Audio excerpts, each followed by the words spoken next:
ክፈል ካብዚ ኩሉ ከዓ እቲ ዝዓበየ ኣየንዩ ናይ ኣምልኮት ጸሎት እዩ ካብቶም ናይ ኣምልኮት ጸሎት ዝበሃሉ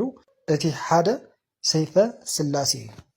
ሰይፈ ስላሴ ናይ ስላሴ ምስጢር ወይ ምስጢረ ስላሴ ክንፈልጥ ምስጢረ ስጋዌ ክንፈልጥ ናይ ስላሴ ምሕረት ናይ ስላሴ ለዋህነት ናይ ስላሴ ጸጋ ናይ ስላሴ ይቅረ ባህልነት ናይ ስላሴ በረከት ናይ ስላሴ ብልጽግና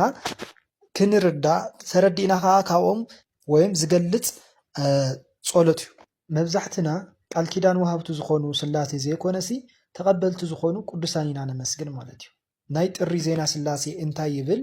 ናይ ባርያ ሽም ክጽዋዕ ከሎሲ ስለምንታይ እዩ ናይቲ ጎይታ ሽም ተገዲፉ እሺ ጽቡቕ ናይ ጻድቃን ናይ ሰማዕታት ሽም ንጽውዕ ኣለና ወይም ትጽውዑ ኣለኹም ግን ነዞም ኩሎም እዚኦም ጻድቃን ሰማዕታት ቃል ኪዳን ዝውሃብስ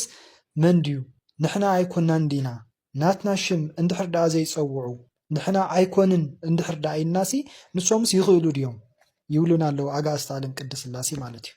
እዚ ጸሎት ሰይፈ ስላሴ ብናይ ስላሴ ፈቓድን ብናይ ስላሴ ገላጽነት ኣባ ስብሃት ለኣብ ዝበሃሉ ቅዱስ ኣቦና እዮም ደሪሶሞ ማለት እዩ ነዚ ጸሎት እዚ ከዓ ንጽልዮ ኣብ ወርሒ 7 ወይም ናይ ስላሴ ክብረ በዓል ጥራይ ዘይኮነሲ ልክዕ ከም ናይ ውዳሴ ማርያም በብዕለቱ ክንጽልዮ ዝተዳለወ እዩ ብፍላይ እውን ምሸት ዝጽልዮ ሰብ ወይም ቅድሚ ድቃስ ጸልይዎ ዝድቅስ ሰብ ክኸውን ይኽእል ምሸት ለይቲ ተላዒሉ 6 ሰዓት 7 ሰዓት ዝጽሊ ሰብ ዓቢ በረኸት ኣለዎ ማለት እዩ ዓቢ ዓስቢ ኣለዎ ዘይኽእል እንድሕር ዳኣ ኮይኑ ከዓ ንግሆ ጸሊኻ ምውፃእ ከምኡ እውን ኣብ ዝኾነ ሰዓት ምስቲ ዘለና ግዜ ኣጣዒምና ክንጽልዮ ዝግባአና ዓቢ ጸሎት እዩ ኣጸላልዩ ከዓ ከመይ እዩ ፈለማ ጀመርቲ እንድሕር ዳኣ ኮይንኩም ወይም ካሊእ ጸሎት እንድሕር ዳኣ ተዘውትሩ እንተኮይንኩም